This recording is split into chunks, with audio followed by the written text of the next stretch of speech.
1 year ago today, the Korea-U.S. Free Trade Agreement went into effect. Tonight on After 10, a progress report on the pact from the man who was its chief negotiator, Kim Jong-hoon. Kim Jong-hoon has picked up a variety of nicknames over the years. He's been called the Korea-U.S. FTA advocate and a cool-headed negotiator. A trade official turned politician. Kim currently serves as a lawmaker in the National Assembly, but is still regarded as one of Korea's leading trade experts. For 6 years, he took the lead in bringing the Korea-U.S. FTA from its infancy to effectuation. And tonight, he brings his expertise and perspective to After 10. Mr. Kim Jong-hoon, thank you very much for being here today. Thank you. Very nice to meet you. So you spend 37 years in the public sector and you make this leap to the National Assembly. How did your previous job as trade minister lead you to your current one as lawmaker? Well, these two jobs are very different, and I'm now living in a very different world than I used to live. So, but one thing that comes to the same thing is whether a government official or a member of the National Assembly, we are working for the interest of the nation and for the happiness of the people. But the reason people are saying, one of the reasons you are a lawmaker today is because of your work as trade minister, because of your work with the Korea-U.S. Free Trade Agreement. Is that an accurate assessment? Well, yes and no. Yes and no, because well, I have to say yes, because FTA throughout general election last year was an issue of hot debate in our community. So, well, that's one reason that made me jump in to the politics. But at the same time, I have to say no, because that FTA was not one single reason for me, to go into politics. I have many other good reasons to be a member of the National Assembly. Well, first of them is I really try to contribute to policy making, particularly in pursuit of a good harmonization between growth and welfare. These two things are really, two key words or talk of town nowadays in Korea, I think. Let's get back to your previous job here for a moment and talk about the Korea-U.S. Free Trade Agreement. It has been 1 year now since it took effect. Give us your initial assessments 1 year in. Okay. I prepared 3 panels here. Look at this table. This table is prepared by WTO Secretariat, and it shows world merchandise trade year by year. And if you look at 2009, that year was very bad. There was a sharp reduction in world trade. Comparatively, the next year, 2010, was good. And 2011 was still a little bit under average because this blue dotted line means average growth lasted 20 years, With that in mind, if you look at 2012, of course, this is a projection.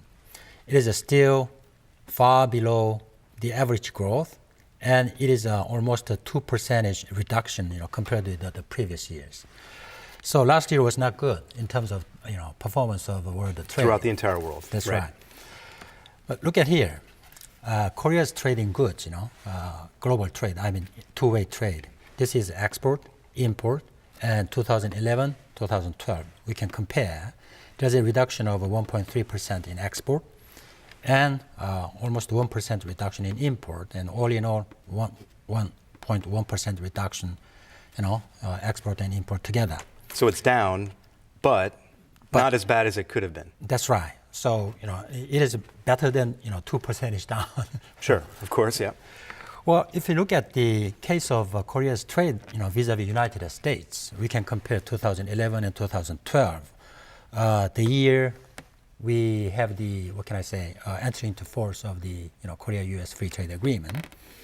Well, look at the export. There was an increase of 4.1% compared to the previous years. And the import, there was a reduction, 2.8%. So this means, nevertheless, all those unfavorable circumstances globally, bilaterally with the United States, our export was not that bad, and record a plus increase here.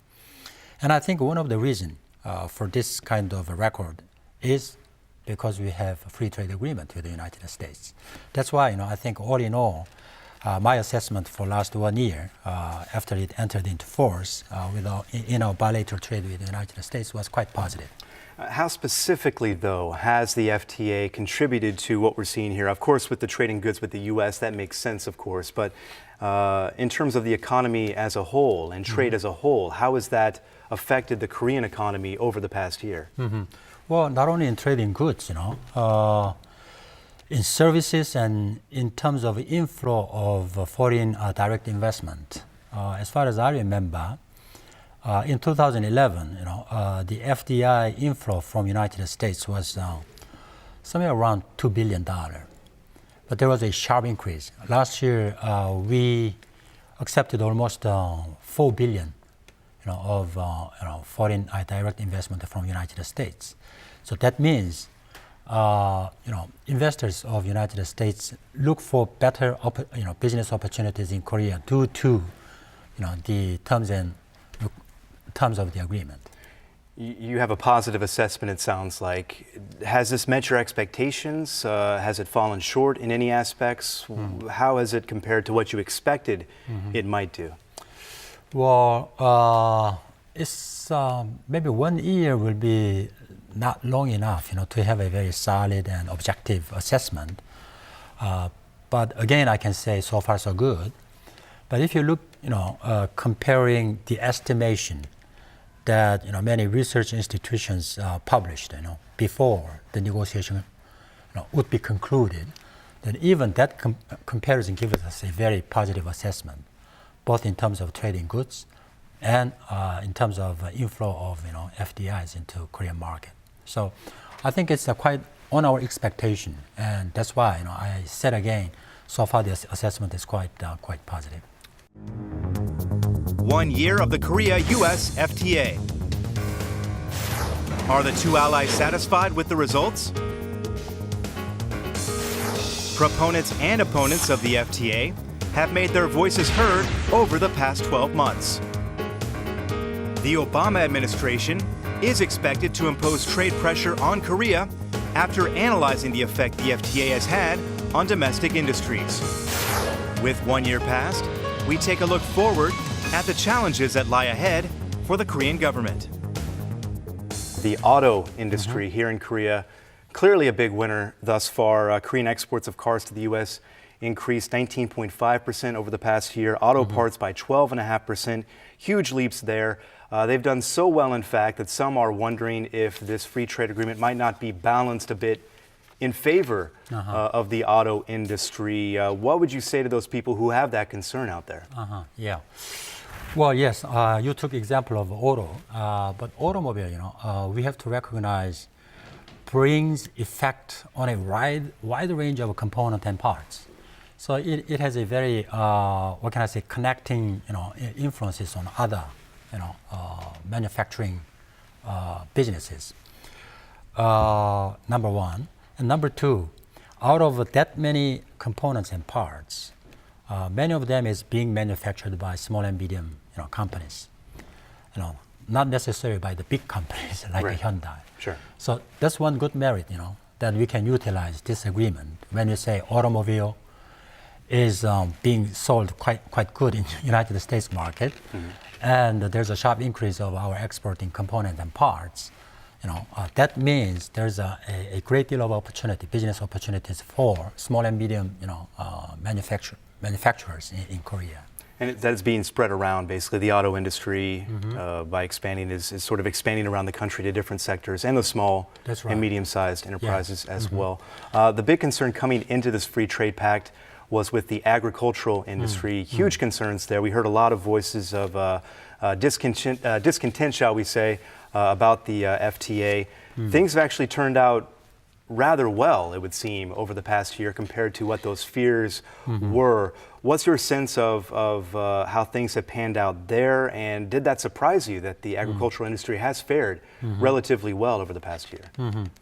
Yes, well, first of all, I would like to stress or emphasize that Korean government launched quite variety of support program, for our agricultural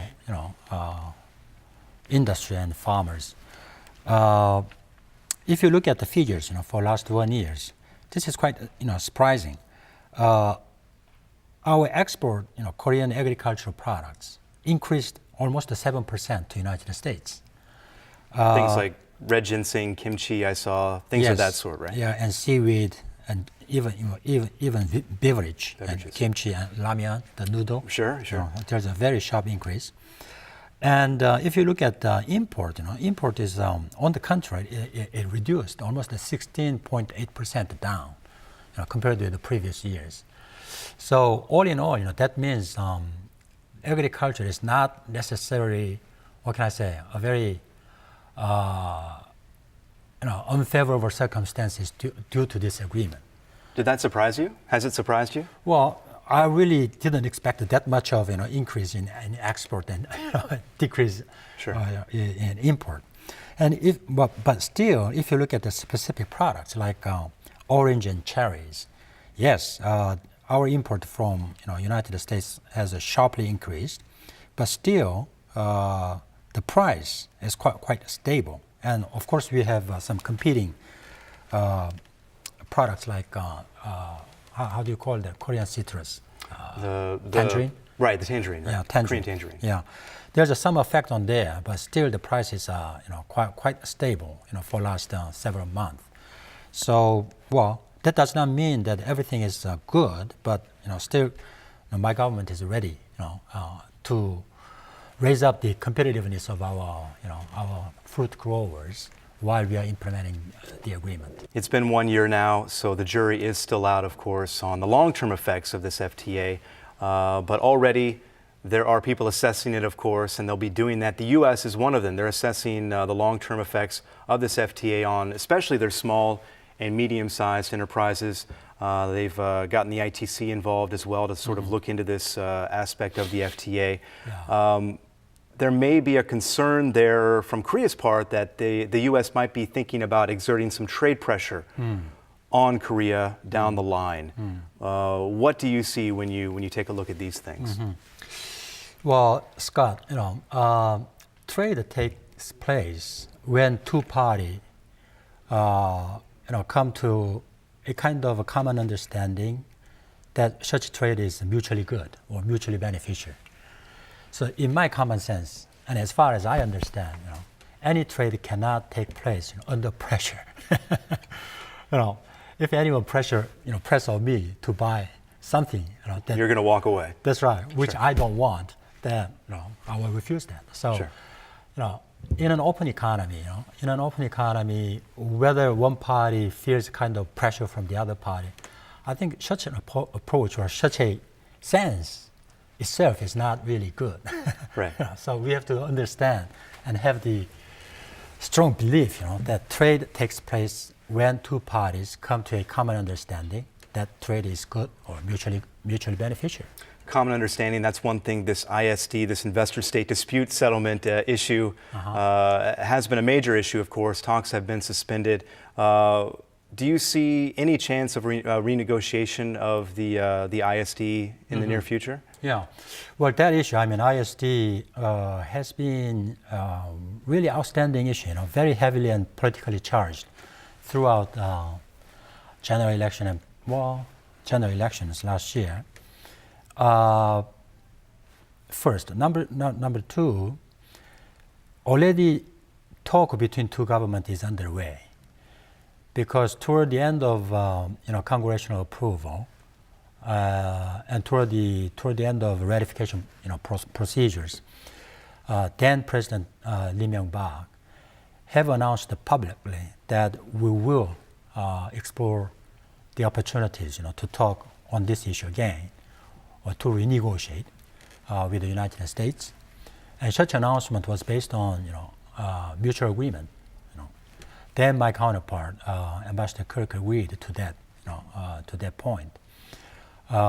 That's why we exchanged a letter signed by both of us that we will set up a kind of committee dealing with the services and investment issues. And in that context, so far as I know, that was sometime June last year. The first meeting has already took place, and they tried to find a good common ground, to pursue or for future works, dealing with this issue. And lastly, if you look at the agreement, we have already. I have a copy here. Here, yes. This is an annex to the investment chapter. Here, within 3 years after the date this agreement enters into force, the parties shall consider whether to establish a bilateral appellate body or similar mechanism of this ISD system. So this means ISD is one single instance. Sure. We don't have any appealing systems. So both parties have already agreed in the agreement. This is a stipulation, that we will explore the possibilities of introducing an appeal system or appellate body At a later date. Within Correct. 3 years. Within 3 years. Yes. Okay. So, this should be discussed between the two parties. If not, that will be a violation of the agreement. Sure. All right. Well, that's a good starting point right there, and I'm sure they're working on that right now. Let's shift quickly here from the FTA that has been the Korea-U.S. FTA to FTAs that may be coming up in the future. The Korea-China-Japan trilateral pact being one. Full-scale negotiations are going to begin later this month, March 26th. This is a possible FTA that is just rife with complications. You're talking about long-standing territorial disputes, historical disputes. These are three neighboring countries that have a lot of issues. I look at this and I'm very skeptical that something is going to transpire. Should I be skeptical? Should all the skeptics out there be that feeling that way? Yeah. Well, Scott, you are very right. Yes. It's good to know. Yeah, that's right. Well, Korea, China, Japan, three countries are all very important players in world trade. For last year, for example, Korea was the 8th largest trading nation, while China was the 2nd, and Japan was the 4th. So, all three of them are quite, trading nation. That's number one. Number two, there was a good indication, if you look at the geographical group of countries, for example, European Union, and there's another, economic integration which calls NAFTA, right? Including United States, Canada, and Mexico. And far down to the south, there's Brazil and other countries under the name of Mercosur. And here, moving over to East Asia, we have ASEAN, 10 countries there, making an association. Well, in this part of the world, in Far East, we don't have such, economic institutions, or in terms of economic integration per se. So since a long time ago, leaders of these three countries have been talking about, having an institution for stronger economic interaction, among three of us. So the initiative was taken first by private sectors, followed by government, officials. And finally, they decided to go into negotiation. And the first meeting will take place, within 3 weeks of time, I think. But, the future work is really long road and meandering and uphill and bumpy. I think that's an understatement, though. Like I said, the political implications here, or the political issues that are underlying all of these bilateral relations are really going to come into these negotiations, are they not? Yeah. Well, yeah.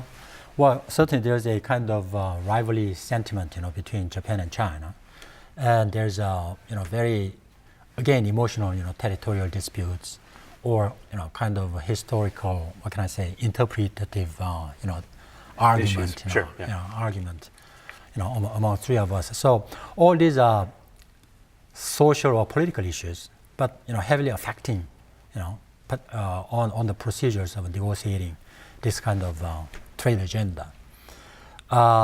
Besides that, if we narrow down, the very substantive issue of the negotiation, the three countries or three governments, first of all, fix the modality, how to handle with tariff schedules among three of them.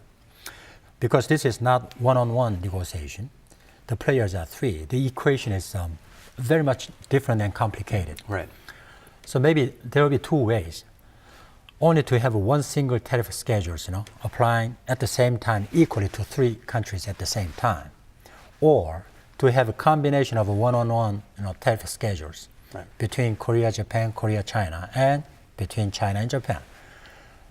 So which one to go? That should be decided first of all. If not, negotiation cannot be done. Let's shift a little bit back here toward the domestic issues that have sort of been taking hold of this new government. The government restructuring bill still sort of sputtering along, I guess is a diplomatic way to put it here.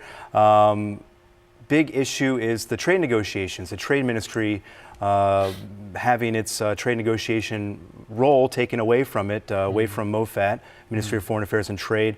As a former trade minister, you, for obvious reasons, were voicing your concerns about this. If you could voice those concerns here to us today about this dissolution here. Well, yes, I have my personal view on that. But once the decision is taken, then of course, we have to do everything possible, that things going smoothly. But I would like to make at least one or two, pieces of advice, for the new ministry who will be charged with trade negotiation. Number one is, for last 15 years, that ministry was away from handling trade issues. So 15 years means a quite long time. Long time. So my first advice is that they have to work very hard to catch up and learn, to catch up what had happened during the 15 years, globally and nationally. Number two is, if you look at the trade issues that we handled lately, for last 5 years or so, manufactured products were not really, topic or object of trade negotiation or trade issues or confrontation, or conflict. Because trading goods, particularly manufactured goods, there's a quite solid international rule. They are already in a very solid, competitive, circumstances. And Korean industry, manufacturing industry, they are quite competitive, and they are ready to compete with others on equal basis. While, if you look at those issues, came out from non-manufacturing area like agriculture or food safety, or sometimes reimbursement scheme of pharmaceutical products. It is closely related with public medical insurance scheme. So such things had been quite sensitive trade issues for last few years. So having said that, this new ministry should have a good cooperation with those ministries in charge. If not, they really experience some difficulties, in building up their own expertise, dealing such, non-manufacturing or not manufactured issues. Mr. Kim Jong-hoon, we will be watching you as well. Thank you very much for taking the time to speak with us this evening. Thank you. I enjoyed the conversation. Thank you. And thank you as always for watching. We'll see you next week after 10.